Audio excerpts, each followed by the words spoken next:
This is BHAMBRA here for PSB Sports, and we've also got with us Shane Watson here for PSB Sports as well. And on the line, we are joined by Glenn Mccrory. Glenn, thank you for your time. How are you? No worries. Great, guys. Great to speak to you. And so, Glenn, I believe Shane's got the first question for you. I mean, I think you would also agree that boxing is booming over here in the UK at the moment. A lot of world champions, a lot of big fights. I mean, for the first time in a long time, we're seeing fighters want to come overseas to fight here because the UK is booming that bad and that well. And we recently have Anthony Joshua saying to fight Deontay Wilder over here in England. There's been a lot of arguments between Lou DiBella and Eddie Hearn. What's your thoughts on that, and what do you think the outcome of that fight is? Well, I think obviously, the politics of putting the fight on. Everybody wants, Wilder, probably wants an equal share. He's a world champion as well. Eddie will be saying that he doesn't deserve an equal share because obviously Joshua, sells out 80,000 arenas and Wilder struggles to, sell out 4,000 arenas. So that, they'll be arguing about that. Obviously, people are out to get the best for their man. So that's what it comes down to in big fights. Trying to appease both parties, trying to give them the best they can for the risk that's up there. But hopefully they can make the fight because it's a terrific fight.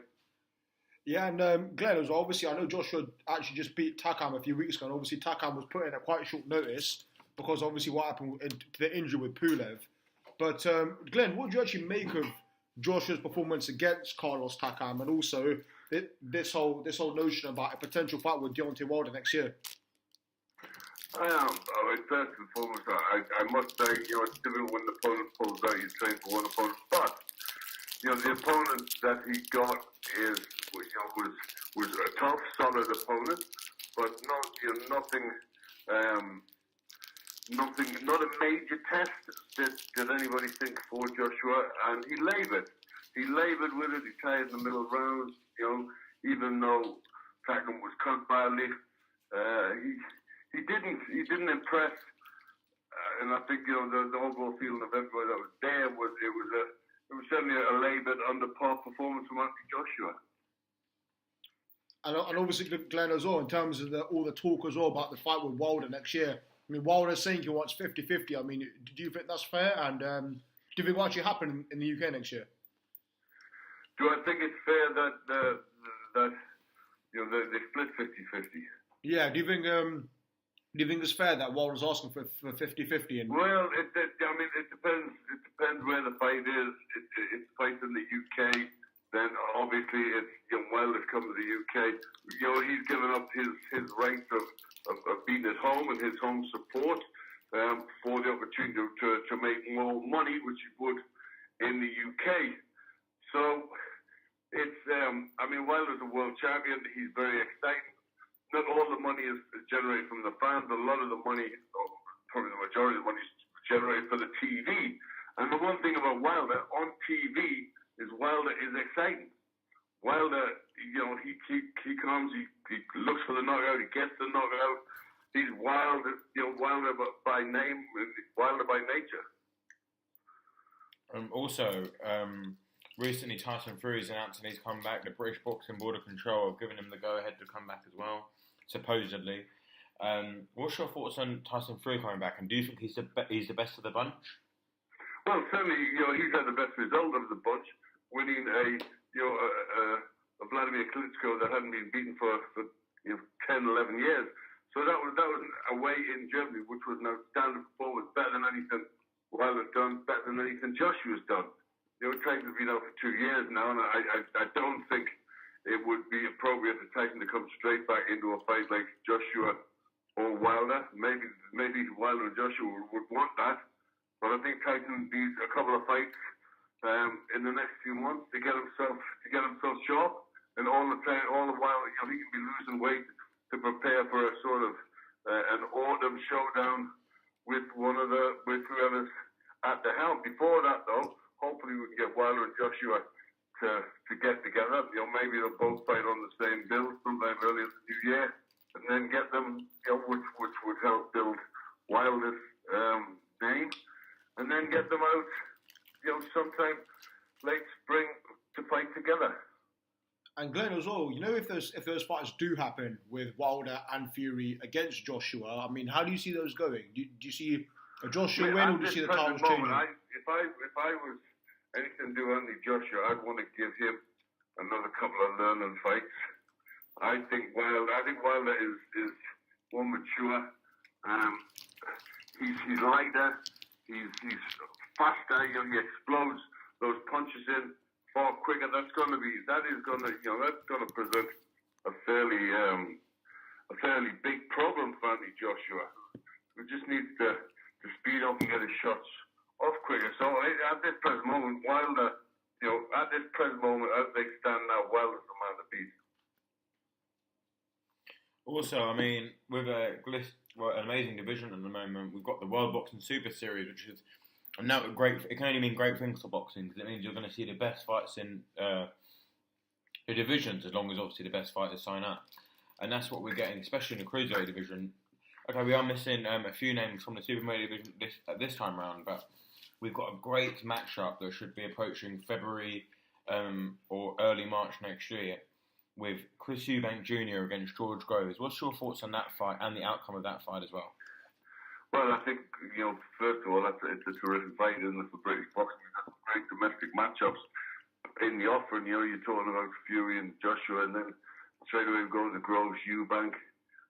Whoever wins that, hopefully will be fighting Callum Smith, so another big domestic matchup. So we've got some terrific fights coming up. I think George Groves has shown himself very tough, very durable, very mentally strong for coming through what he's come from to win, with Froch, to come back to then win a world title, in his own right.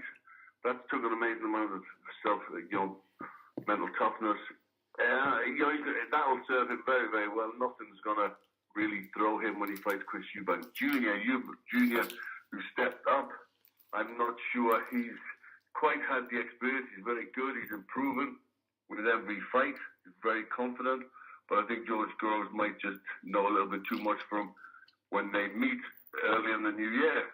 But it's an excellent matchup, and with the possibility of the winner fight, Callum Smith, so much to look forward to in 2018. Absolutely, Glenn. I mean, couldn't agree more. I mean, I think the Super Show has been great for the fans. And Glenn as well. Obviously tonight, you've got Daniel Jacobs makes his Matchroom debut. He's fighting Arias. How do you see Matchroom going out to USA, and obviously Jacobs fighting tonight as well in his first fight at the Matchroom? Well, it's obviously the next step for Eddie Hearn, who goes after world domination. So Eddie's doing great. He sees a massive lucrative market in the United States, where fighters will be looking to join the Matchroom stable, as Jacobs has. So I think if that goes well, we'll see a lot more of that happen, because we're in a great situation here in the UK of this is the place for boxing. We set the world alight with boxing, and everybody wants to be a part of UK boxing. And it's not often when you get the heavyweight champion of the world on one version by Anthony Joshua, where it probably doesn't make financial sense for him to go to the USA. Now, that's never been heard of. You've always looked at Lennox, had to go and conquer the USA to really make a name. That doesn't happen. That doesn't need to happen anymore, because it's over here where we put on the big, massive shows. Also, a little bit on like we've been thinking about the British boxing scene. We've seen a great comeback as a promoter, you'd have to say, by Frank Warren, who signed some big names, the likes of Carl Frampton and many others, and obviously getting a BT Sports deal. What's your thoughts on Frank? Frank is probably the most experienced and the biggest promoter Britain's ever had, isn't he? I mean, he's been on for his longevity is amazing, and his ability to keep rising to the top is second to none. And you just imagine Frank Warren had been a fighter, he'd take some beating, wouldn't he?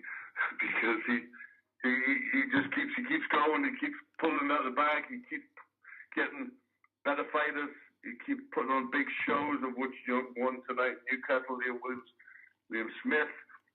So Frank has done a tremendous job and deserves his place in the Hall of Fame for being an excellent promoter. And also a little bit on yourself, Glenn. I remember the last time we spoke, we had a catch up at the World Boxing Super Series, didn't we? When George Groves stopped Jamie Cox, and when we were talking, you were telling me about your new boxing gym that you were looking at opening soon. Can you tell us a little bit more about that? Yeah, I'm looking to open the Wild Atlantic Boxing Club and sports retreat in Donegal in Northern Ireland, in very north of Ireland. On some farmland that we have there, there's a boxing gym, a fitness gym, football field on the beach. It's just the most amazing place to come and train, to get away from it all, because it's proper rural island, great places to run. The beach is fantastic to run. So I've got one fighter at the moment. Obviously, I'm just getting started off in training myself. So Sean McGlinchey's undefeated pro from Derry in Northern Ireland. So we're looking to in the new year start opening it to the public and to other fighters to come out there and use the facilities to get themselves in great shape, because there's no distractions there. You literally you're just out in the rural island and working and training, and there's no filled gym. There's weight training gym. It's all very just down to work, and so very happy to be and excited about the prospects of getting big fighters coming to use the Wild Atlantic. Absolutely, Glenn. Well, Glenn, we wish you all the best with your new gym and your new venture, and obviously have a good time at the box tonight. And thank you very much for your time, Glenn. You take care, guys. God bless, and see you soon. All the best. See you soon. Bye bye.